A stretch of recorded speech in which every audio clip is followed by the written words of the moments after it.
رب وجود ارشاد فرما رہا ہے کلو نفس ذائقۃ الموت، ہر ذی روح نے موت کا ذائقہ چکھنا ہے۔ لیکن یاد رکھیے گا موت کا ذائقہ سب کے لیے ایک جیسا نہیں ہوگا۔ موت کا ذائقہ کڑوا بھی ہوتا ہے، موت کا ذائقہ میٹھا بھی ہوتا ہے۔ یہ ذائقہ کڑوا تب ہوتا ہے جب ہم اپنی زندگی کو اللہ اور اس کے رسول صلی اللہ علیہ وسلم کے احکامات کی نافرمانی کرتے ہوئے گزاریں گے۔ یہ ذائقہ میٹھا تب ہوگا جب ہم اللہ اور اس کے رسول صلی اللہ علیہ وآلہ وسلم کے احکامات کو سامنے رکھ کے زندگی گزاریں گے، تو پھر جو موت آئے گی اس کا ذائقہ کڑوا نہیں ہوگا، اس کا ذائقہ میٹھا ہوگا۔ آپ کیا سمجھتے ہیں؟ قارون دنیا سے چلا گیا، فرعون دنیا سے چلا گیا، نمرود دنیا سے چلا گیا، ابو لہب دنیا سے گیا، شداد دنیا سے گیا، حامان دنیا سے گیا، لیکن دوسری طرف اللہ کے ولی بھی دنیا سے گئے، داتا علی حجویری دنیا سے گئے، خواجہ معین الدین چشتی دنیا سے گئے، بابا فرید الدین گنج شکر دنیا سے گئے، پیر سیال لاجپال دنیا سے گئے، لیکن کیا سمجھتے ہیں ان کا جانا اور فرعون نمرود کا جانا ایک جیسا تھا؟ انہیں ذائقہ ایک جیسا نصیب ہوا؟ کبھی بھی نہیں۔ آج بھی ہمیں پتہ چل رہا ہے ان ہستیوں کی خبروں کے اوپر، آپ جب بھی چلے جائیں 24 گھنٹوں کے اندر جو موسم بھی ہو، بہار کا ہو، خزاں کا ہو، بارش ہو، جیسا بھی موسم ہو، جس لمحے بھی آپ چلے جائیں گے آپ کو وہاں پہ لوگ اللہ کی بندگی کرتے ہوئے نظر آئیں گے، نوافل پڑھتے ہوئے نظر آئیں گے، قرآن کی تلاوت کرتے ہوئے نظر آئیں گے، تسبیحات پڑھتے ہوئے جو ہے وہ نظر آئیں گے، اور دعا کی صورت میں اپنے رب کو یاد کرتے ہوئے نظر آئیں گے۔ تو اس لیے موت کا ذائقہ میٹھا تب ہوتا ہے جب انسان اپنی زندگی کو اللہ اور اس کے رسول صلی اللہ علیہ وسلم کے احکامات کو سامنے رکھ کے زندگی گزارتا ہے۔ میرے آقا صلی اللہ علیہ وسلم کا ارشاد گرامی ہے ہر روز آسمان سے ایک فرشتہ زمین پہ اترتا ہے، ڈیلی بیس پہ وہ اترتا ہے، اور آ کے ایک ہی جملہ ارشاد فرماتا ہے، وہ کہتا ہے لدو للموت، جو بھی پیدا ہوا ہے آخر اس نے مرنا ہے، جو بھی پیدا ہوا ہے اس کے لیے موت ہے۔ انسان چاہے 1000 سال ہی کیوں نہ زندگی گزار لے، لیکن یاد رکھے آخر موت ہے۔ حضور نبی کریم صلی اللہ علیہ وسلم نے ارشاد فرمایا ہر روز انسان کی قبر اسے پورے دن میں 3 مرتبہ یاد کرتی ہے۔ انسان اپنی قبر کو یاد کرے یا نہ یاد کرے، لیکن ہر روز انسان کی قبر اسے 3 مرتبہ یاد کرتی ہے۔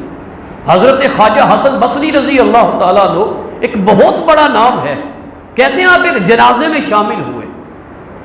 بعض اوقات ایسا ہوتا ہے ہم جنازہ پڑھتے ہیں اور فوراً واپس آ جاتے ہیں، لیکن کچھ رشتہ دار اور ان کے دوست احباب ایسے ہوتے ہیں کہ جب تک میت کو دفن نہیں کر دیا جاتا اس وقت تک وہ واپس نہیں پڑھتے۔ تو حضرت خواجہ حسن بصری رضی اللہ تعالی عنہ آپ بھی جب تک میت کو دفن جو ہے وہ نہیں کیا جا رہا تھا اب وہاں پہ تھے، میت کو دفن کر دیا گیا، لوگوں نے آپ کا چہرہ دیکھا، آنکھوں سے آنسو چل رہے ہیں، اور داڑھی مبارک سے ہوتے ہوئے جس انسان کو منو تنو مٹی کے اندر دفن کیا ہے اس کی قبر کی مٹی کے اوپر جو ہے وہ آنسو گر رہے ہیں۔ لوگ سارے آپ کی طرف متوجہ ہوتے ہیں تو آپ فرماتے ہیں اے اللہ کے بندو یاد رکھو اس دنیا کا جو اینڈ ہے وہ قبر ہے، اور آخرت کی جو ابتدا ہے وہ بھی قبر ہے۔ یہاں کی جو انتہا ہے دنیا کی فرماتے ہیں قبر ہے، اور آخرت کی جو ابتدا ہے وہ بھی قبر ہے۔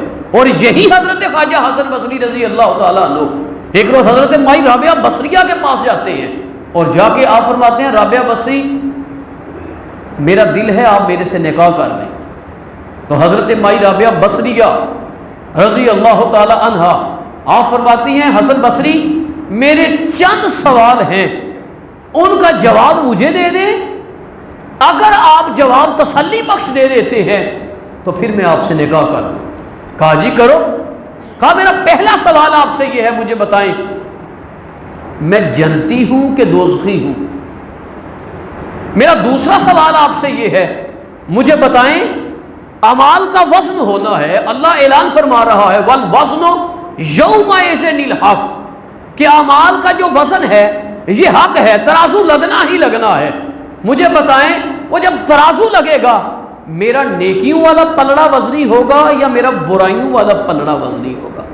میرا تیسرا سوال آپ سے یہ ہے، جو کامیاب لوگ ہوں گے اس دن ان کا نامہ اعمال انہیں دائیں ہاتھ میں دیا جائے گا، جو ناکام ٹھہریں گے ان کا نامہ اعمال انہیں بائیں ہاتھ کے اندر دیا جائے گا۔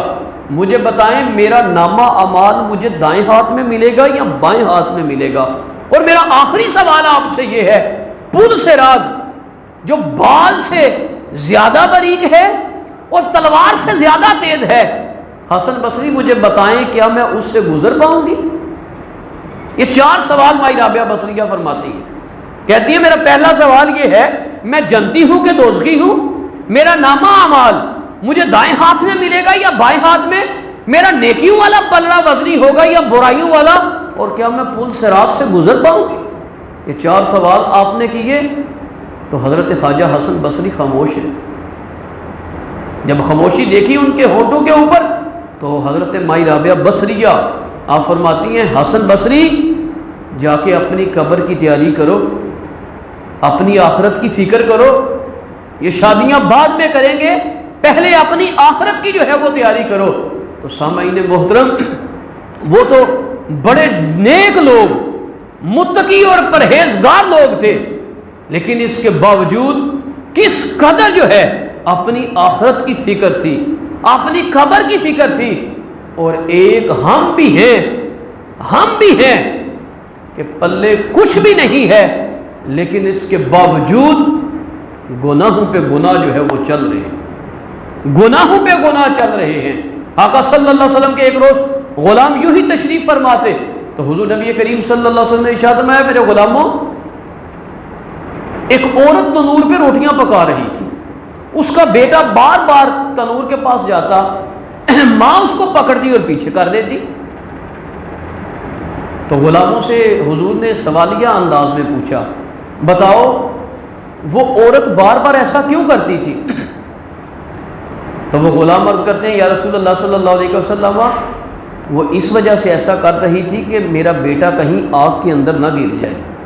تو حضور نبی کریم صلی اللہ علیہ وسلم نے ارشاد فرمایا اے میرے غلاموں، وہ جو 70 ماؤں سے بڑھ کے تمہارے ساتھ محبت کرتا ہے نا، وہ بھی اعلان کر رہا ہے یا ایھا الذین آمنوا قوا انفسکم واہلیکم نارا، اپنے آپ کو بھی دوزخ کی آگ سے بچا لو اور اپنے اہل و عیال کو بھی دوزخ کی آگ سے بچا لو۔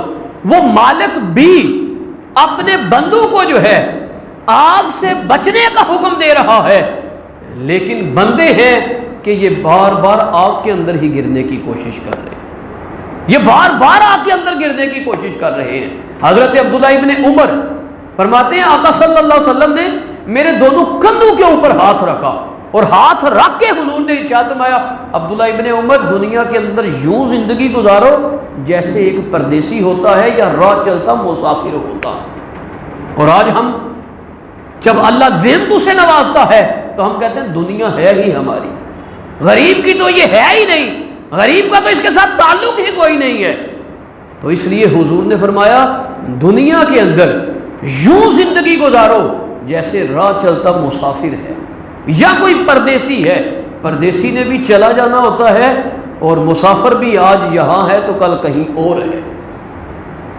حضور نبی کریم صلی اللہ علیہ وسلم کے غلام حضرت سیدنا عمر فاروق رضی اللہ تعالیٰ عنہ، ایک روایت میں ملتا ہے کہ آپ نے ایک بندہ مقرر کر رکھا تھا اور 3 مرتبہ آ کے صبح دوپہر شام وہ آ کے کہتا تھا عمر موت کو نہیں بھولنا، موت کو یاد رکھنا۔ تو کہتے ہیں وہ ہر روز آتا اور آپ کو یہ میسیج دیتا، عمر موت کو نہیں بھولنا۔ ایک روز وہ آیا نا تو آپ نے فرمایا آج کے بعد نہیں آنا۔ اس نے کہا حضور میرے سے کوئی غلطی ہو گئی؟ آپ نے فرمایا نہیں۔ کوئی گناہ تو نہیں سرزد ہو گیا آپ منع فرما رہے ہیں؟ آپ نے فرمایا نہیں۔ حضور آپ کو جب یہ میں میسیج دیتا ہوں نا، یہ جملہ آپ کو کہتا ہوں تو مجھے بھی موت اپنی یاد آتی ہے، تو حضور منع نہ فرمائے۔ تو کہتے ہیں آپ کی داڑھی میں صرف ایک سفید بال اترا تھا، وہ سفید بال آپ نے پکڑ کے نا اس کے سامنے کر کے، تو آپ نے فرمایا آج کے بعد اے میرے غلام تمہارے آنے کی ضرورت نہیں ہے، یہ بال مجھے اپنی موت کی یاد دلاتا رہے گا۔ تو آج تو یار ساری کی ساری داڑھی سفید ہو جاتی ہے، لیکن اس کے باوجود ہم نافرمانیوں پہ نافرمانیاں، گناہوں کے اوپر گناہ جو ہے وہ کیے جا رہے ہیں، اور وہاں حال یہ ہے کہ ایک بال جو ہے وہ سفید ہوتا ہے تو ملازم کی چھٹی کر دی جاتی ہے، آج کے بعد تو نے نہیں آنا، یہ میرے پاس موت کا قاصد آ چکا ہے، یہ مجھے اپنی موت کی یاد دلاتا رہے گا۔ حضرت یعقوب علیہ السلام ملک الموت کے ساتھ دوستی تھی، تو اس دوستی کے دوران آپ نے ایک روز کہا اے ملک الموت جب میری روح قبض کرنے آنا ہے نا تو اچانک آتا ہے، میری اچانک نہیں قبض کرنی۔ کہا حضور پھر آپ کی کیسے قبض کرنی ہے؟ کہا میرے لیے یار تو میرا دوست ہے، 2-4 قاصد بھیجنا۔ کہا جی ٹھیک ہے۔ یہ جو 25-27 لاکھ روپیہ دے کے ڈوبے ہیں، موت کا وقت مقرر تھا، ملک الموت نے روح قبض کر دی تھی وہاں پہ، وہ تو اپنی سوچوں کے مطابق اٹلی کے اندر گھوم رہے تھے، لیکن انہیں نہیں پتا تھا کہ موت ہمارا انتظار کر رہی ہے رستے کے اندر۔ تو کہا مجھے میسیج دے کے آنا ہے۔ کہا جی ٹھیک ہو گیا۔ کہتے ہیں کافی عرصے کے بعد ملک الموت آیا، سوال کیا آپ نے فرمایا ملک الموت میسیج دینے کے لیے آئے ہو یا روح قبض کرنے کے لیے آئے ہو؟ تو ملک الموت نے آگے سے جواب دیا حضور آج میں میسیج دینے کے لیے نہیں آیا، قاصد بن کر بھی نہیں آیا، آج میں آپ کی روح قبض کرنے کے لیے آیا۔ کہا یار میرا اور آپ کا تو معاہدہ ہوا تھا کہ اچانک روح قبض کرنے کے لیے نہیں آؤں گا، میں کوئی 2-4 میسیج بھیجوں گا، قاصد بھیجوں گا، پھر تمہاری روح جو ہے وہ قبض کروں گا۔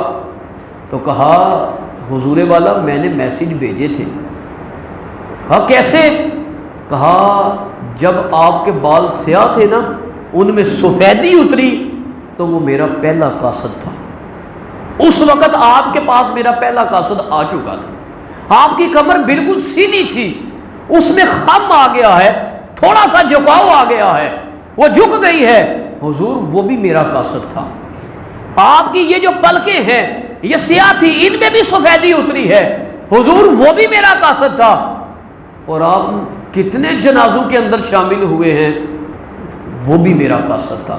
کہا حضور آج میں میسیج دینے کے لیے نہیں آیا، آج میں آپ کی روح قبض کرنے کے لیے آیا۔ تو وہ تو اللہ کے نبی ہیں یار، نبی تو گناہوں سے معصوم ہوتا ہے، گناہوں سے پاک ہوتا ہے، لیکن حقیقت کیا ہے؟ حقیقت یہ ہے کہ ہمیں جو ہے وہ بتایا جا رہا ہے کہ اگر گناہ کر رہے ہیں تو سفیدی اتر آئے تو سمجھ لو موت کا قاصد آ گیا ہے، جنازوں میں شامل ہو رہے ہیں تو سمجھ لیں کہ اسرائیل بتا رہا ہے آج اس کی قبض کی ہے، کل میں تمہاری روح بھی جو ہے وہ قبض کروں گا۔ اگر کمر جھک جائے، خدا اتنی مہلت دے دے تو پھر سمجھ لیں موت کا قاصد آ چکا ہے، اب بھی آنکھیں کھلی ہوئی ہیں، میں اپنے رب سے توبہ طائب کر کے اسے منا سکتا ہوں۔ توبہ کا دروازہ تو مرد دم تک جو ہے وہ کھلا ہوا ہے، لیکن میرے پاس میسیج آ رہے ہیں، مجھے چاہیے کہ میں اپنی زندگی کو سنوار لوں، اس کے اندر بہتریاں جو ہے وہ میں لانے کی کوشش کروں۔ کہتے ہیں ایک شخص نے 50 سال لگا کے ایک کتاب کا صرف مطالعہ کیا، اور اس کتاب کے مطالعہ سے اس نے 3 باتیں جو ہے وہ اخذ کر لی، لے لی۔ میں سوچ رہا تھا پڑھتے ہوئے کہ اس نے کتنی گہرائی کے اندر جا کے جو ہے اس کتاب کا مطالعہ کیا ہوگا، 50 سال یار لگائے ہیں، اور پھر پوری کتاب کو اس نے بار بار پڑھا ہے، اور 3 باتیں اس نے اس سے صرف لی ہیں، زیادہ باتیں اس نے لی ہی نہیں، اور سنیے کیا 3 باتیں اس نے لی. اس نے پہلی بات اس سے اخذ کر لی, اللہ کا حکم مانو یا پھر اس کی کائنات چھوڑ دو, یا پھر اس کی کائنات چھوڑ دو. وہ وقت بھی آتا ہے یار گھروں کے اندر بیٹا بڑا ہی نافرمان ہو جائے نا تو باپ تنگ آ کے کہتا ہے یا سدھر جاؤ یا پھر ہمارا گھر چھوڑ دو. باپ سب کچھ اپنی اولاد کے لیے کرتا ہے, لیکن تنگ آ کے وہ کہتا ہے یا تو سدھر جاؤ یا پھر ہمیں چھوڑ دو, تمہارا الگ راستہ ہے ہمارا اپنا راستہ ہے. تو کہا اللہ کا حکم مانو جس کی کائنات ہے یا پھر اس کی کائنات چھوڑ دو. دوسرا اس نے کہا ہمیشہ سچ بولو, اگر جھوٹ بولنا ہے تو وہاں پہ بولو جہاں پہ خدا دیکھ نہیں رہا اور سن نہیں رہا. وہاں پہ جھوٹ بولو جہاں پہ خدا دیکھ نہیں رہا اور سن نہیں رہا. اور آج ہم بڑے فخر سے کہتے ہیں کو نہیں یار گل گولی کوئی دے دو, وہ گولی دے دو اسے کوئی. اور اکثر ٹیکسی ڈرائیوروں کے ساتھ جب بیٹھتے ہیں نا تو انہیں جو ہے وہ جھوٹ بولتے ہوئے دیکھتے ہیں.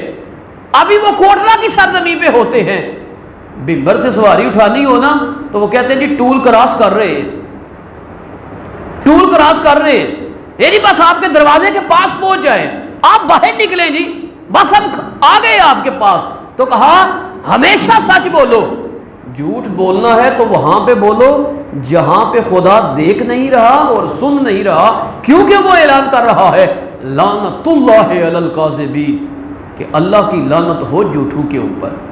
اور تیسری بات اس نے اس کتاب سے اخذ کی, اللہ کی بندگی کرو, اگر بندگی نہیں کر دی تو پھر اس کا دیا ہوا رزق کھانا بھی چھوڑ دو, پھر اس کا رزق جو ہے وہ چھوڑ دو.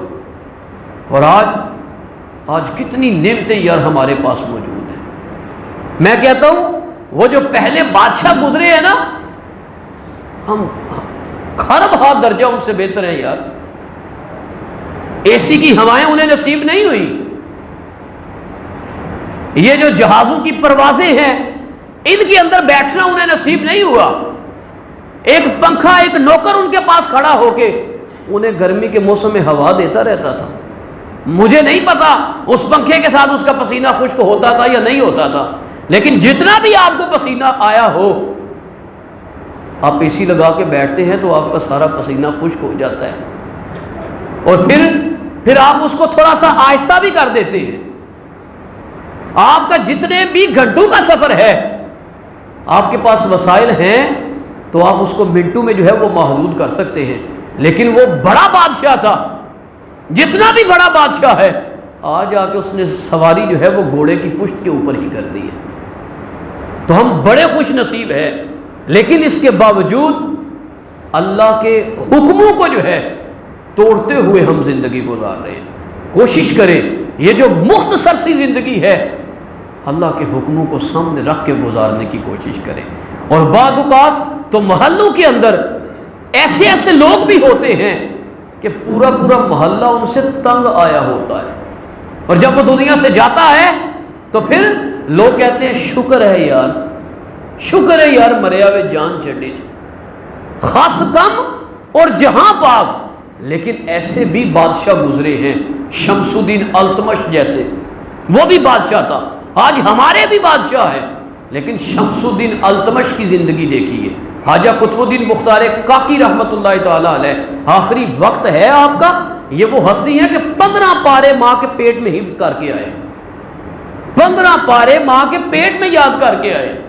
آخری وقت ہے اور اپنے غلاموں کو وصیت فرما رہے ہیں میرا جنازہ کوئی ایرا وغیرہ نہیں پڑھائے گا.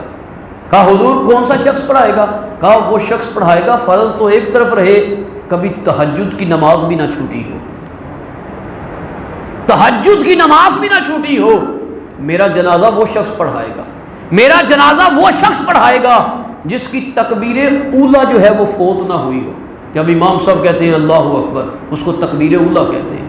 میرا جنازہ وہ شخص پڑھائے گا جس کی عصر کی سنتے جو ہے ساری زندگی فوت نہ ہوئی ہو. اور میرا جنازہ وہ شخص پڑھائے گا جس کی نگاہ غیر محرم کے اوپر نہ پڑی ہو۔ یاد رکھیے گا، پہلی نگاہ جو غیر محرم کے اوپر پڑتی ہے اس کی معافی ہے۔ تو کہا جس کے اندر یہ 4 باتیں جو ہے وہ پائی جائیں، میرا جنازہ وہ پڑھائے گا، اس کے علاوہ میرا کوئی جنازہ نہیں پڑھائے گا۔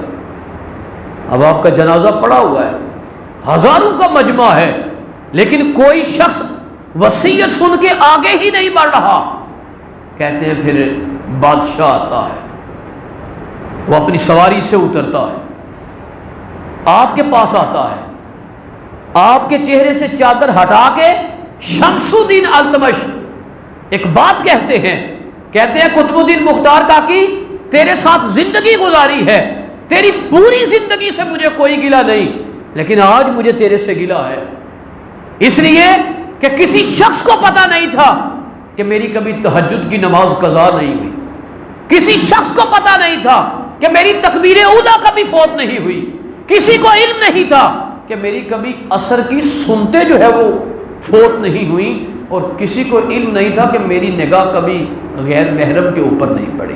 تجھے زندگی سے تو گیا ہے، اور تیری زندگی سے مجھے فقط یہی گلہ ہے کہ تو جا رہا ہے تو میرا راز فاش کر کے جا رہا، فاش کر کے میرا راز جا رہا ہے۔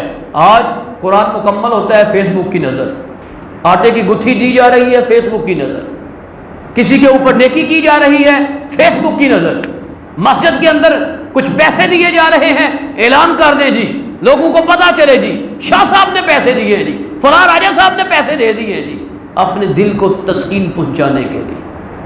لیکن وہ لوگ بھی تھے، وہ بھی اللہ کے بندے تھے، اور وکھرا جہان نہیں تھا ان کے لیے کہ جس کے اندر گناہ نہیں تھے، نہیں، ان کے لیے بھی یہی جہان تھا، لیکن وہ بھی خدا کے بندے یوں زندگی گزار کے گئے۔ تو اس لیے جو اللہ نے زندگی عطا فرمائی ہے، کوشش کرے یار اسے خوبصورت گزارنے کی۔ یہ فانی زندگی ہے، مجھے بھی پتا ہے اور آپ کو بھی پتا ہے، اور کسی بھی صورت میں موت سے چھٹکارا نہیں ہے۔ لوگوں نے خدا کا انکار کیا ہے، لیکن آج تک موت کا انکار کسی نے نہیں کیا، موت کا انکار کوئی نہیں کر سکا۔ تو کوشش کرے اس فانی زندگی کو خوبصورت گزارنے کی، اللہ کے حکموں کو سامنے رکھ کے جو ہے وہ گزارنے کی کوشش کرے۔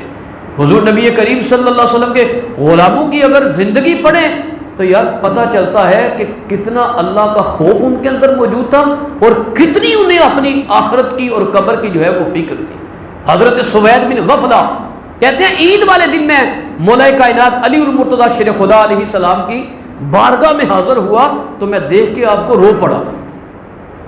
کہتے ہیں رویا میں اس لیے کہ جب میں آپ کے پاس آیا میں نے دیکھا سامنے پانی کا پیالہ پڑا ہوا ہے اور خشک روٹی کے ٹکڑے آپ اس پانی کے اندر ڈبو ڈبو کے تناول فرما رہے ہیں۔ تو میں نے بہتے ہوئے آنسو میں کہا، میں نے کہا حضور آج تو عید والا دن ہے، آج تو کوئی ذائقے والی چیز کھانی تھی، کوئی پر لطف چیز جو ہے وہ کھانی تھی۔ تو آپ نے بڑا خوبصورت جواب ارشاد فرمایا، آپ نے فرمایا سوید بن غفلہ عید تو اس کی ہے جس کا دامن گناہوں سے پاک ہے، جس کا دامن گناہوں سے پاک نہیں ہے اس کی کیا عید ہے۔ تو آج دیکھ لیں پھر کیا زندگی ہے یار ہماری۔